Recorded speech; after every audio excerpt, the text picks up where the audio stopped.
Avoidant is the term usefully coined by attachment theorists to define those of us who, through no fault of our own, but with full responsibility for our condition, have grave difficulties around intimate relationships.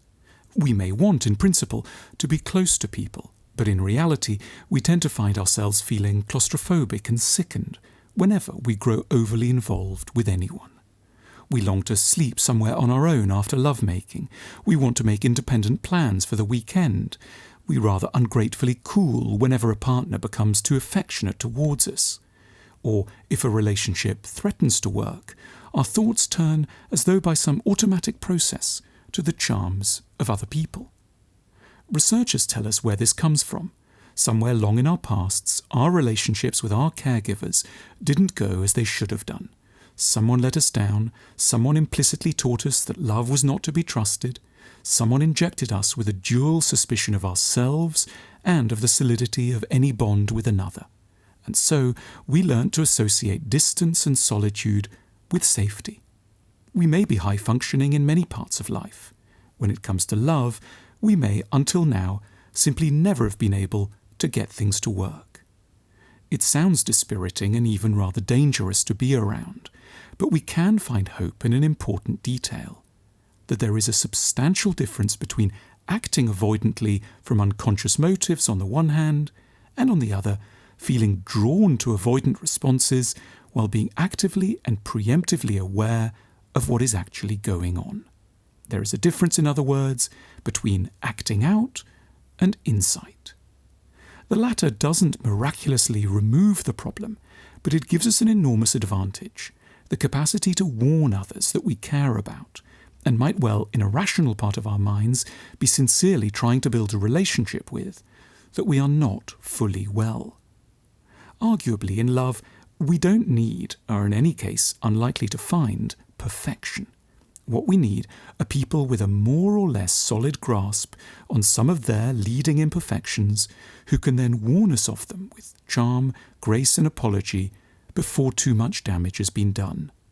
There is a sizable difference between ruining a weekend for someone by mysteriously deciding at the last moment that one has made other plans, and explaining to the partner on a Thursday evening that the prospect of 48 hours in their company, though fully welcome in theory, in practice has generated an awkward set of emotional responses that lie outside one's full control and for which one feels embarrassed and thoughtful. There is a sizable difference between acting madly and sharing the temptation to do so ahead of time.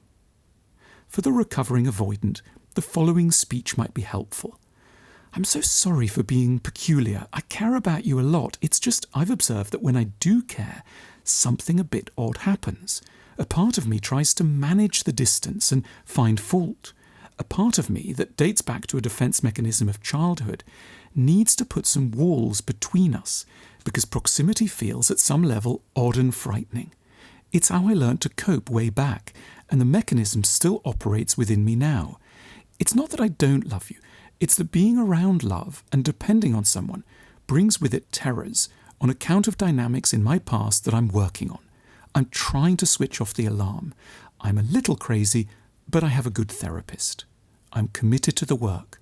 Please bear with me, but I would understand entirely if you couldn't. None of this is perfect. One wouldn't necessarily wish this kind of relationship on anyone one cared about. But in the real world, which is where many of us have to live, we cannot magic away the condition. The 25% or so of the population with avoidant traits have options. They can have all the neuroses that their condition lends them. They can feel eerie whenever someone is too close to them. They can want to get away after too much time together. They can hate cuddling, but they can put in the effort to acquire one advantage. They can know they are damaged. They can give a map of their follies to those who depend on them.